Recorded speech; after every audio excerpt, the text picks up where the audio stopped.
Bismillah ar-Rahman ar-Rahim. Today we'll discuss the antepartum fetal surveillance.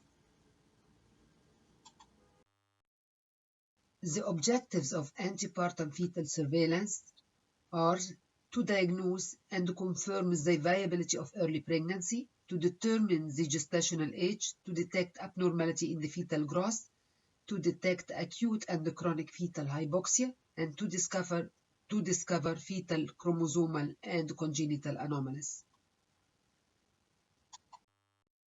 The diagnosis and confirmation of viability in early pregnancy. This is done by transvaginal ultrasonography, and where the gestational sac appear at 4 to 5 weeks, the yolk sac at 5 weeks gestation, the embryo appear at 5 to 6 weeks gestation, beating of the fetal heart at 6 weeks, and these appear 2 weeks later if we use the transabdominal sonography. The transvaginal ultrasound helps diagnose the disorder of early pregnancy like mass miscarriage, where the fetus is present but with absent fetal heartbeat, blighted ovum or an embryonic pregnancy, where there is an empty gestational sac measuring 2 cm with failed fetus developed. Also, ectopic pregnancy, where there is post-pregnancy test above the discriminatory zone, where the beta-HCG is at 1,500 milli-international unit, but there is absent gestational sac in the uterus through transvaginal sonography. This is ultrasound of normal pregnancy, and you can see the embryo and the yolk sac here, and this is the embryo. This is ultrasound showing an empty gestational sac, an embryonic pregnancy, blighted ovum. This is ultrasound showing the twin pregnancy, and it is dichorionic, 2 placenta, because there is a peak time here between the 2 placenta. The second objective of the antepartum fetal surveillance is to determine the gestational age, and this can be done clinically or by ultrasound. Clinically by the last normal menstrual period and applying the Naegele's formula, which take the first day of the last normal menstrual period and add 7 days and 9 months, and this will be the expected date of delivery where pregnancy complete 40-week gestation. Second thing is uterine size estimation either by fundal level or symphysis fundal height. Auscultation of fetal heart rate, because by Binard we can auscultate the fetal heart rate at 20 weeks, and by Doppler we can auscultate the fetal heart at 10 weeks gestation. Quickening, which is the first maternal perception of the fetal movement, and in primi gravida it occurs between 18 to 20 weeks, and in multi it occurs earlier between 16 and 18 weeks. And if we know that the pregnancy is 40 weeks and we know the date of quickening, we can suggest when will be the expected date of delivery and what is the gestational age now. And this is the fundal level. We adjust the dextral rotation of the uterus by the right hand, and we feel the xiphisternum here, the bone here, and go by the ulnar border of the left hand down till we reach the first resistance, which is the fundal level. The fundal level at the symphysis pubis is 12 weeks, and as umbilicus is 24 weeks gestation, and at the xiphisternum it is 36 weeks gestation. And forefinger below the xiphisternum, it is either 32 weeks or 40 weeks, and each finger represents a week. So if we are 2 fingers below the sternum, we are either 34-week gestation or we are 38-week gestation.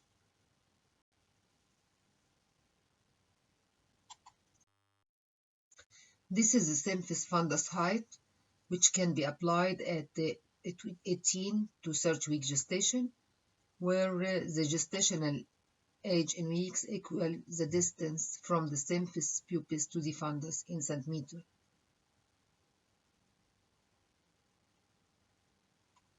Provided that the bladder is empty and the pregnancy is singleton.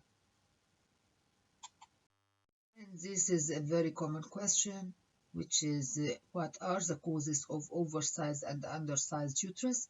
And the first thing imposed is miscalculation. And what causes oversized uterus is macrosomic fetus, polyhydramnios, presence of tumor with pregnancy, fibroid with pregnancy, presence with multiple pregnancy.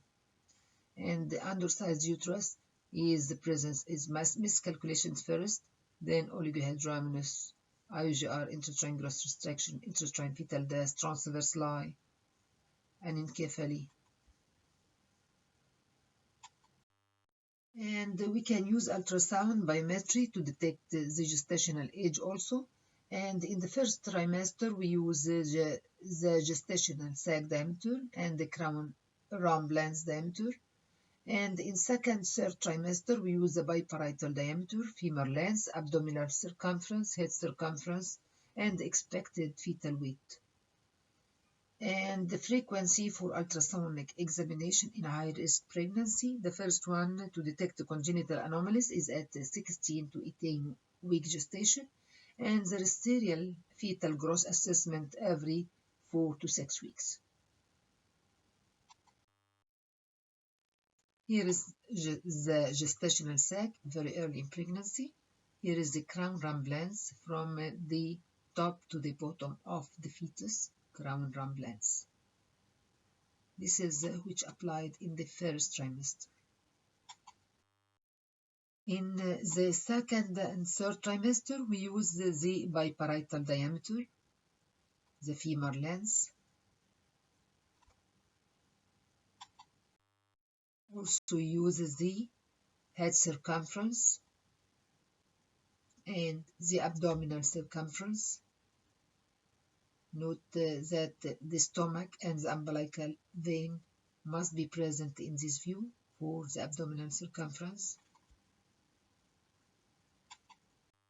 The third objective in the antenatal fetal surveillance is to detect abnormalities in fetal growth, and this is done by serial ultrasonic evaluation of the growth, and this is done every 4 to 6 weeks. And look here, this is the head circumference which go normal, but the abdominal circumference here go below normal. This means there is, and this is the femur length is below normal and estimated fetal weight below normal. This means there is asymmetric IGR, because if the blood supply is low to this fetus, there is redistribution for the blood supply with brain sparing, and the blood go for the head, and the head is growing well, but the body is not growing the same way. So there is asymmetric IGR. The fourth objective for the antepartum fetal surveillance is to detect acute and chronic fetal hypoxia, and this is done by the fetal movement, the non-stress test, the contraction stress test by physical profile, and fetal umbilical artery Doppler. The fetal movement, we ask the patient about her kick count for the fetal movement, and if it is 10 movement in 12 hours, it is okay, or it is 4 movement in an hour after eating, it's okay. What is the aim of this monitoring? Is to decrease the perinatal morbidity and mortality, and it should guide the future care. Either we reassure the patient, or do more frequent testing, or admit her for hospital, or deliver her. Who benefit from this testing? Who are at risk, like intrauterine growth restriction, if there is a decreased fetal movement, if there is postterm pregnancy, or there is hypertension or preeclampsia, or there is diabetes mellitus or insulin requiring gestational diabetes mellitus, or preterm premature rupture of membrane, all those are at risk. So they will benefit from this fetal monitoring.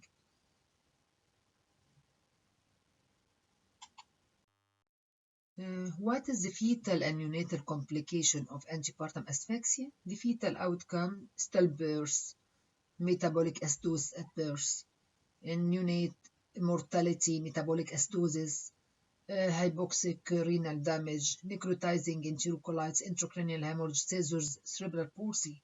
So it is a mortality case. So we have to apply this antepartum fetal monitoring for all high-risk patients.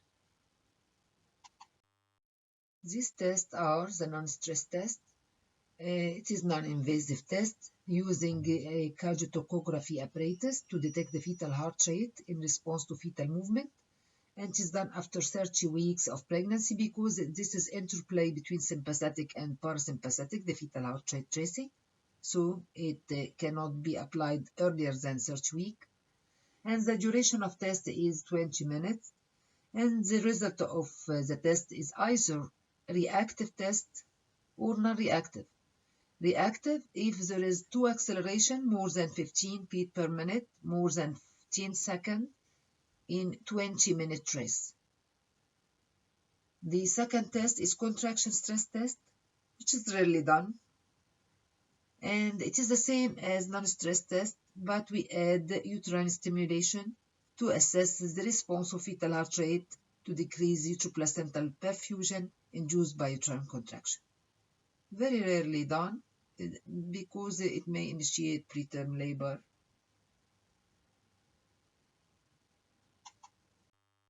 And the 4 features for normal tracing are the baseline between 110 to 160 beat per minute, and there must be 2 acceleration more than 15 beat per minute, last for more than 15 seconds during the 20-minute trace.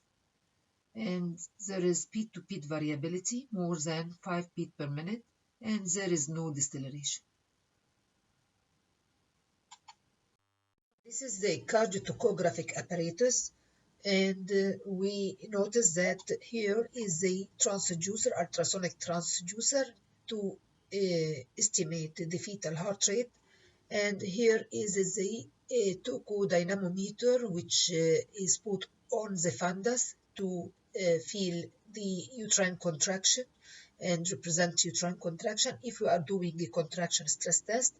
If we are not doing contraction stress test, it is enough to give just the non-stress test. We give the mother a bottom in her hand to press when there is fetal movement. And here is a trace that shows the fetal heart rate and uterine contraction. And this is the trace of the fetal heart, and this is the uterine contraction. This is for measuring the contraction, and this is for measuring the fetal heart rate. And this is a fetal cardiotocography or fetal heart rate tracing. And notice that there is no uterine contraction. This means it is non-stress test. And you notice that there is the 4 parameters are normal. The baseline is 140 beat per minute. There is the short-term variability, peak-to-peak variability, more than 5 beat per minute. And there is acceleration, meaning that there is elevation above the baseline more than 15 feet and it lasts more than 15 seconds. And this acceleration occurs 3 times more than normally, and the baby is very nice, no hypoxia at all. And there is no deceleration. This means the trace doesn't go down and return to the baseline again. So it's very nice. There is no fetal hypoxia in this trace.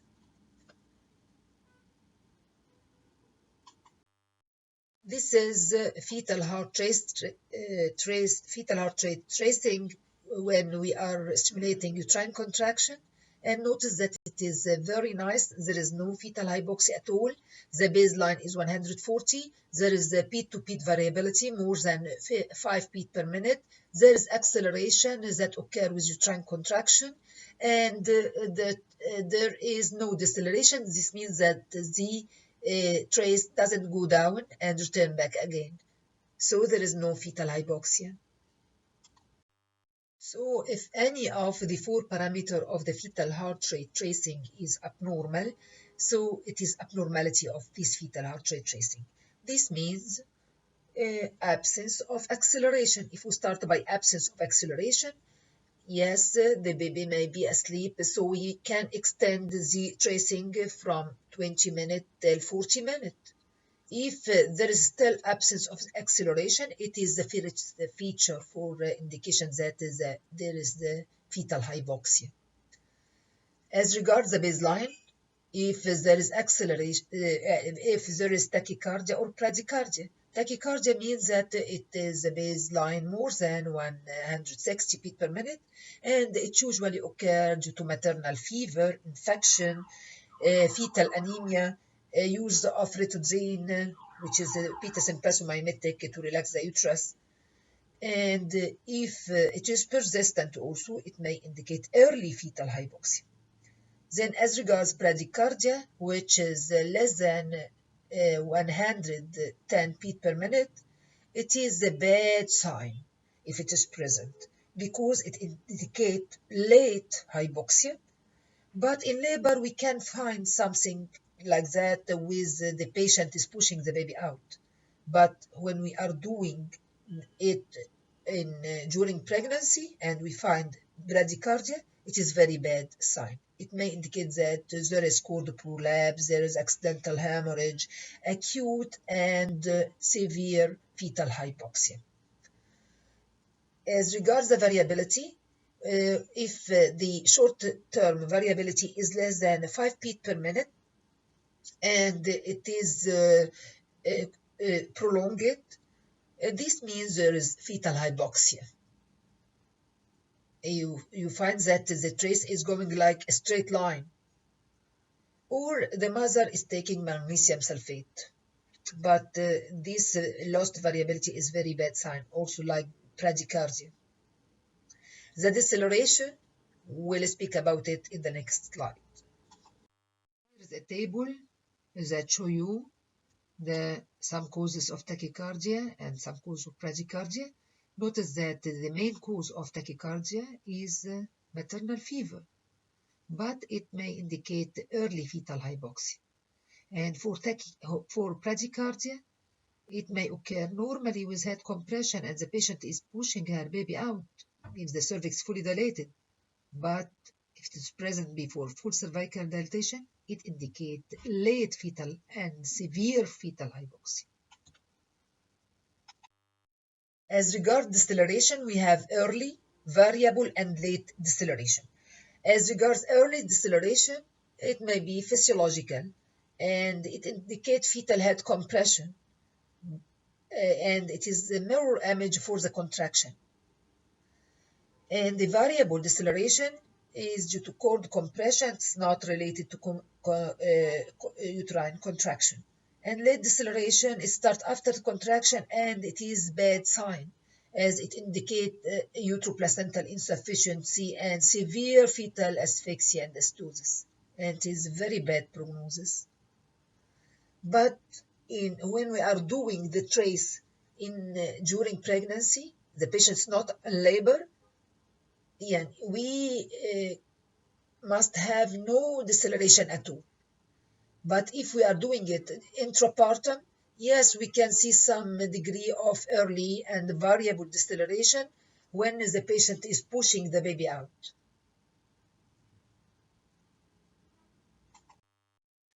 This is the types of deceleration.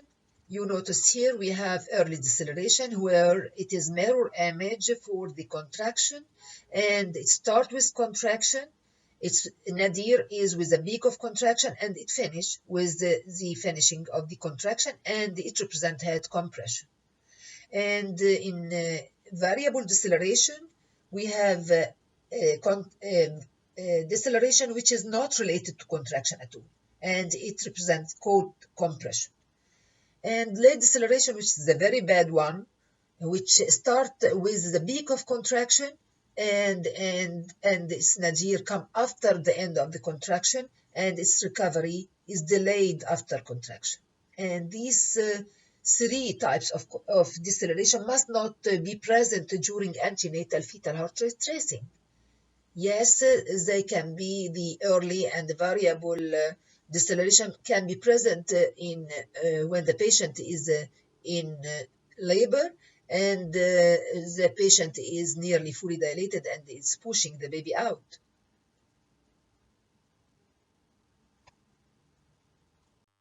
To revise again the deceleration, we have early deceleration, which is represents the head compression and is a mirror image for uterine contraction. We have variable deceleration, which is for cold compression and is not related to contraction. And we have late deceleration, which starts after the onset of the contraction and finished after the contraction finish. And it is indication for uteroplacental insufficiency. This means the baby is hypoxic. And we have prolonged deceleration. The prolonged deceleration, if any of them last for more than 2 minutes, but not more than 10 minutes, because more than 10 minutes, we say it will be a new baseline, which is bradycardia. This means deceleration lasts for 2 to 10 minutes from the onset and then return to the baseline again. This means there is severe hypoxia. So the two very bad types of deceleration are late deceleration and prolonged deceleration. When we see this fetal heart rate tracing during pregnancy, is it normal? It is reassuring? It's nice? No, because yes, the baseline is normal, but there is no acceleration. The peak-to-peak variability is less than 5 beats per minute, and there is deceleration. Always there is repeated deceleration. If it occurs with uterine contraction, if we are doing a contraction stress test, and we see that it is mirror image, this means early deceleration. So it is bad sign. Again, this fetal heart rate tracing is not normal. It is associated with deep deceleration and recurrent deceleration, which each uterine contraction and is indicating fetal hypoxia. This is the fetal heart rate tracing, and it shows normal baseline, slight diminish of the peak-to-peak variability, and there is no acceleration, but there is delayed deceleration. It is late deceleration, which go down to 60. And this indicates severe fetal hypoxia.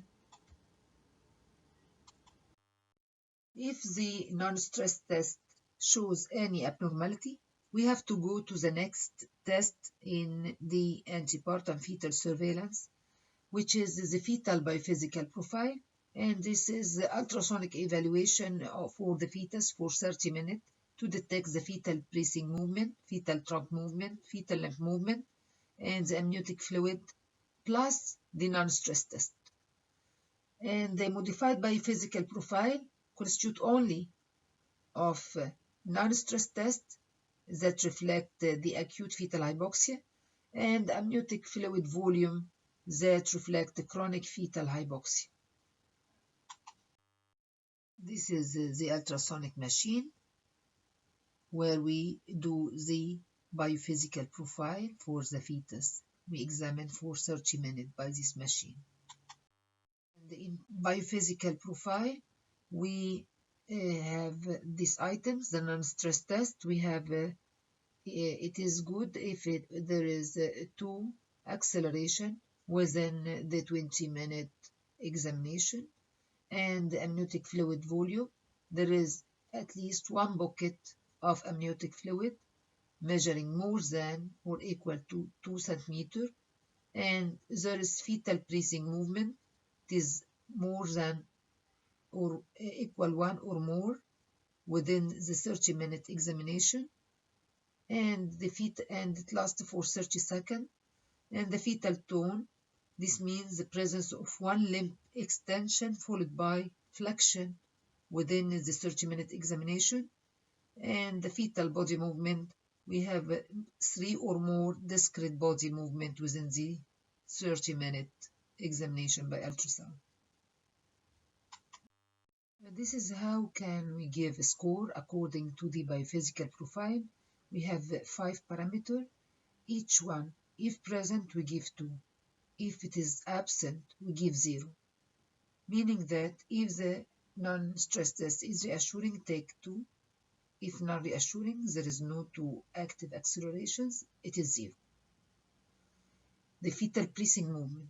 It must be 1 episode of fetal breathing movement and last at least 30 seconds during the 30-minute ultrasonic examination.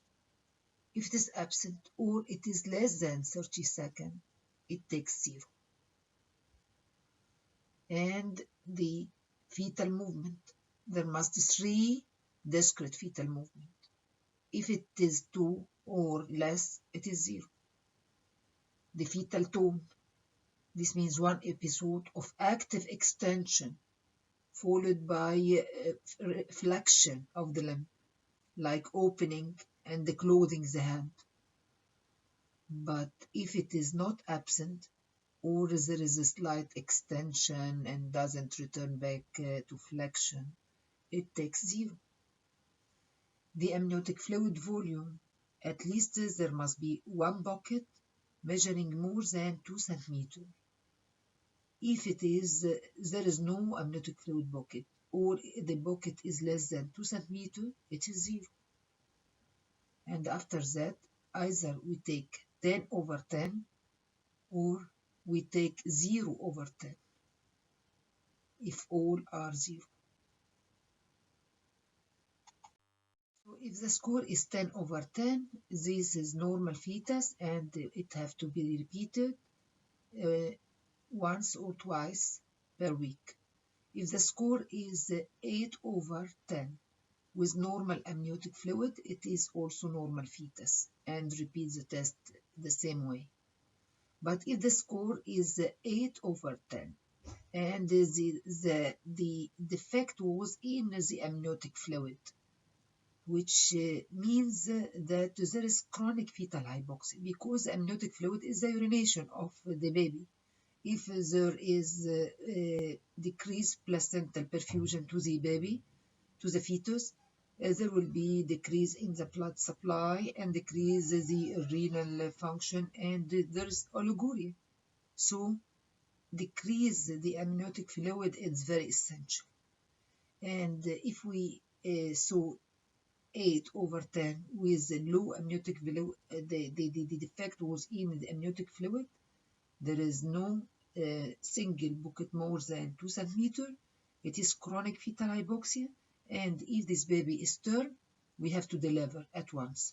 If preterm, we have to go for additional test, which is umbilical artery Doppler velocimetry. If it is bad, again, we have to deliver. A score of 6/10, this means there is fetal hypoxia. And delivery also if the baby is term, And if it is preterm, we have to go for the other test, which is umbilical artery Doppler velocimetry. If the score is 4 or 2 or 0 over 10, this fetus is at severe jeopardy and immediate delivery by cesarean section is indicated. And the next test is the umbilical artery Doppler velocimetry. And it is important if the previous tests for antepartum fetal surveillance are abnormal, or there is high risk like hypertensive disorder, intrauterine growth restriction. And we have to notice the systolic diastolic ratio and the endostolic flow and the pulsatility and the resistant index. Here is the normal umbilical artery velocimetry, where the blood go to the fetus during systole and during diastole. But this B, there is absent endostolic flow. No blood go to the fetus during diastole. And in C, there is reversed endostolic flow. This means the blood go in the opposite direction during diastole. This means from the fetus to the mother. Again, here is normal umbilical artery Doppler, normal, and there is presence of systole and diastole, blood flow to the fetus, but here absent in diastolic flow, no blood go to the fetus during diastole, and here reversed in diastolic flow, and these two are very bad prognosis, and the baby have to deliver at once. The last objective in the antepartum fetal surveillance is to diagnose the fetal congenital anomalies, and we can use ultrasound 2D, 3D, and 4D. Here is the ultrasound show fetal hydrops, where is accumulation of fluid in more than one cavity of the baby. Here is the fetal scalp edema, and here is ascites, and this is pleural effusion. Here is also gastroschisis, where the anterior abdominal wall defect is present and the intra-abdominal content may go outside. Also, we can diagnose fetal chromosomal anomaly by non-invasive method and invasive method. The non-invasive are the laboratory test and ultrasonic evaluation. In the first trimester, we do ultrasound to measure the nuchal translucency between 11 week and 14 week. And if it is more than 3 millimeter thickness, it is suspicious of having Down syndrome. And the laboratory test in the first trimester to be done to diagnose chromosomal anomalies are the beta HCG, human choriogonadotrophin, and pregnancy-associated plasma protein A in maternal blood. In second trimester, we do the ultrasound and see the soft tissue marker for chromosomal anomalies and do the quadruplet test for screening of Down syndrome and trisomy 18, which are maternal serum alpha-fetoprotein, serum HCG, human choriogonadotrophin, unconjugated estriol E3, and inhibin A. Here is the triple marker for Down syndrome and trisomy 18. You notice that in Down, the maternal serum alpha-fetoprotein and unconjugated E3 estriol go down, but the serum HCG is increased. In Down, it increased. In trisomy 18, all are decreased. يبقى in Down, the serum HCG is going up.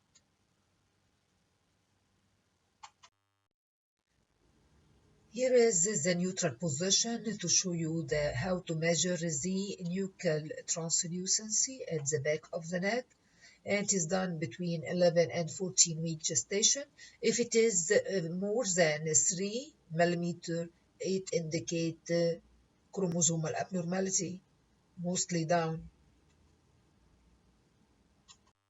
Here, the nuchal translucency is large with suspicious of Down syndrome.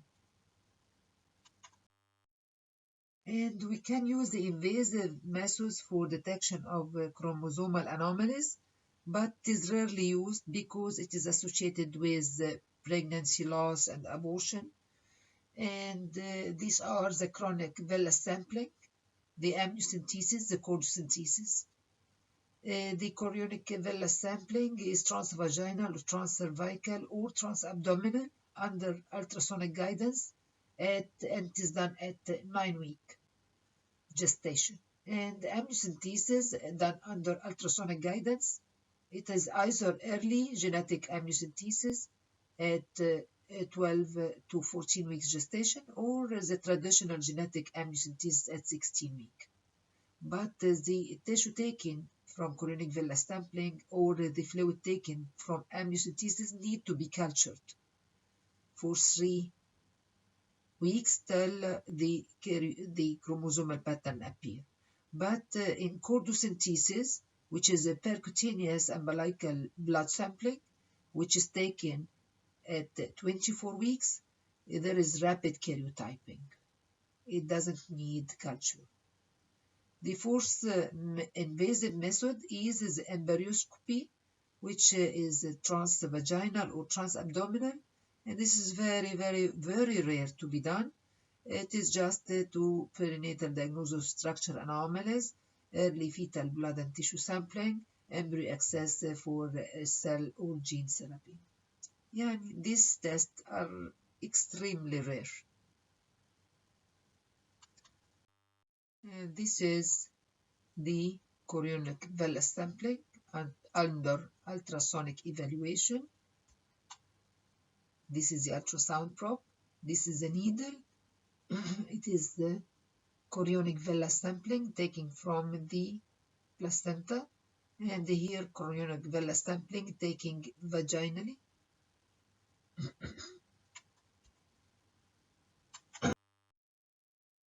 Here is the amniocentesis. They take amniotic fluid under ultrasound guidance and the needle enter abdominally. And this is our question. What are the available techniques to detect antepartum fetal hypoxia? Here is the kick count, fetal movement, and non-stress test, and biphasical profile, and fetal umbilical artery Doppler. Thank you.